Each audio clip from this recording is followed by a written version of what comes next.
Hello my dear boys and girls, welcome to your science class. So last class we have completed our 9th chapter, that is living organisms, characteristics and habitats. In this chapter we have learned about the characters of living organisms, how they differ from non-living organisms, and also different type of habitat in which the organisms live, the environment in which the organisms lives. So in today's class we are going to discuss the textual activities of this chapter. So for that I want all of you to take your textbook, page number 92. Let's discuss the textual activities. Teacher will read the questions.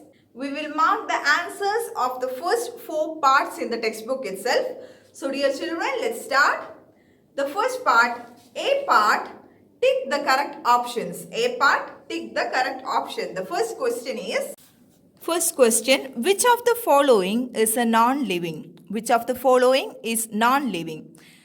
Option A, butterfly. Option B, coconut tree. Option C, aeroplane. And option D, giraffe. So dear children, which among this is a non-living thing? Yes, option C, isn't it? Option C, aeroplane is a non-living thing. So let's mark option C, aeroplane.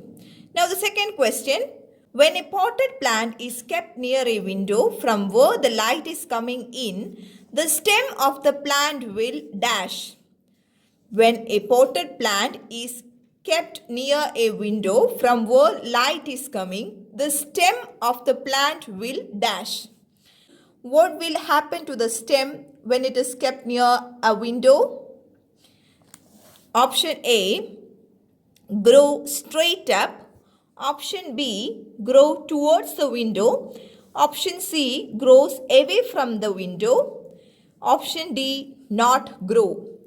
So what will happen, dear children? What change will happen to the stem? Yes, it will grow towards the window, isn't it? So let's mark option B, grow towards the window.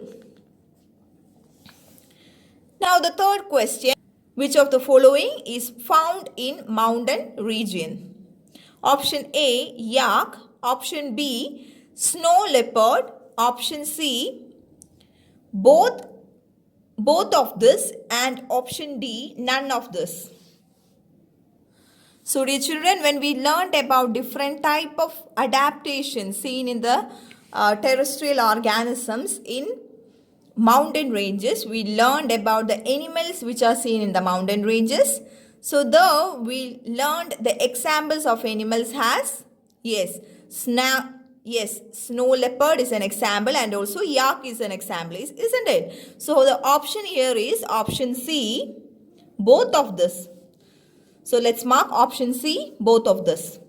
Now the fourth question, a group of cells that perform a particular function is called dash. A group of cells that perform a particular function is called, yes, it is called option A, tissue. Option B, organ.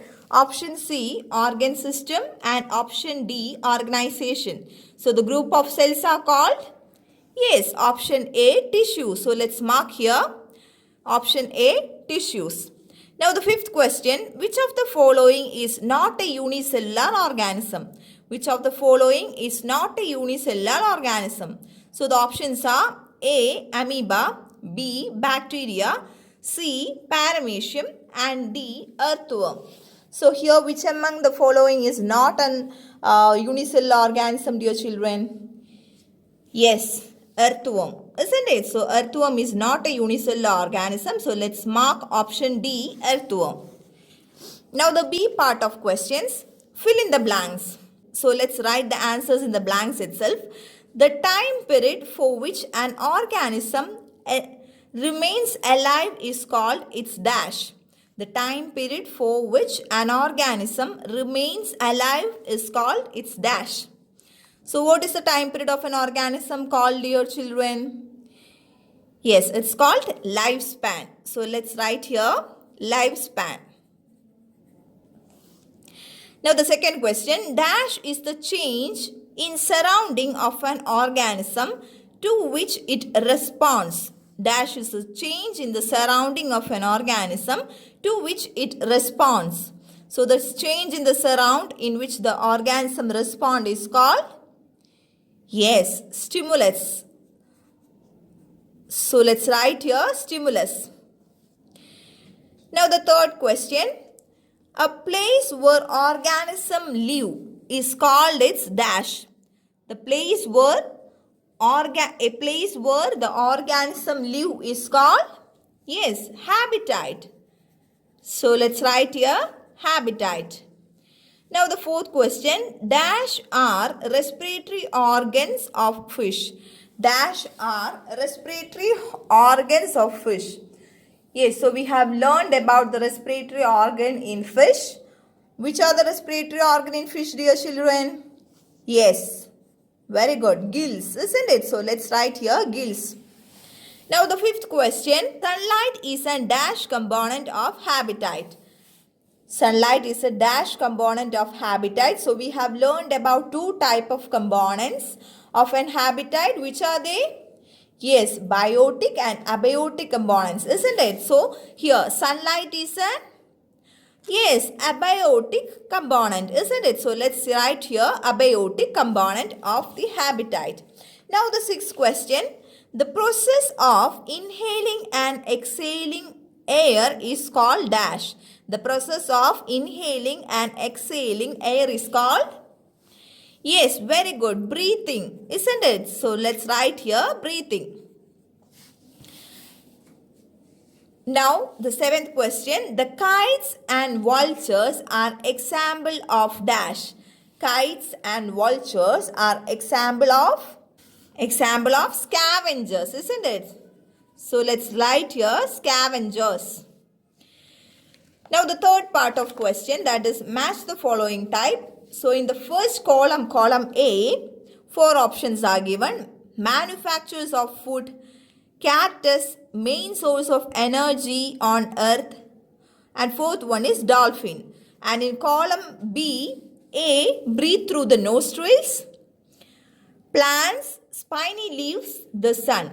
So let's match these pairs. Manufacture their own food. So we have learned that plants are producers that manufactures their own food, isn't it? So let's mark here plants. Option B is the answer for the first question. Now, cactus. So which among this matches the cactus? Yes, the cactus are having spiny leaves, isn't it? So let's mark 2 for C, that is spiny leaves are seen in cactus. Now the third one is main source of energy on the earth. Main source of energy on the earth. So which is the main source of energy on the earth?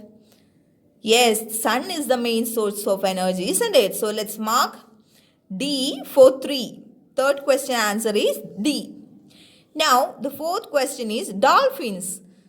So we have learned that the dolphins are having nostrils in order to breathe, isn't it? So let's mark here breathe through nostrils. So the answer for 4 is A. Now very short answer type questions. The first question is which part of the leaf takes part in the breathing? Yes, the plants breathe through, yes, stomata, isn't it? So let's mark here stomata. Now the second question, name 2 animals each of which reproduce. Name 2 animals each of which reproduce. A, by giving birth to babies. So dear children, can you give 2 examples of organisms or animals which give birth to their babies? Yes, dogs, cat, etc. are example. Humans, etc. are example, isn't it? So let's write here dogs and cats. Now the second question is through hatching their eggs. So can you give me 2? So dear children, can you give 2 examples of animals which hatch their young ones? Yes, we have learned hens, isn't it? Hens, frogs, etc. are example. Third question is name 2 floating plants. So dear children, can you give 2 examples for floating plants? Yes, very good. Water hyacinth. Water hyacinth is an example. And lotus, isn't it? Lotus is an example. So let's write here water hyacinth and lotus. Now, name any two scavengers. So we already learned examples of scavengers. So we have already discussed, that is kites and vultures, isn't it? So let's write here kites and vultures. Kites and vultures. Now, the fifth question, the process by which green plants prepare their food is called? Yes, very good. Photosynthesis. Photosynthesis. So, let's write here photosynthesis.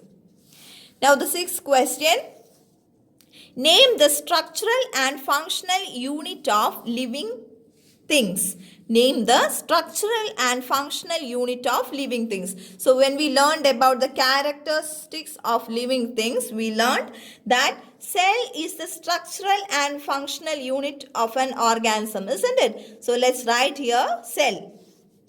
Now the seventh question, name two microscopic animals. Name two microscopic animals. So we have already learned a few unicellular organisms, isn't it? So those are example for microscopic animals. So let's write here amoeba and paramecium. Amoeba and paramecium.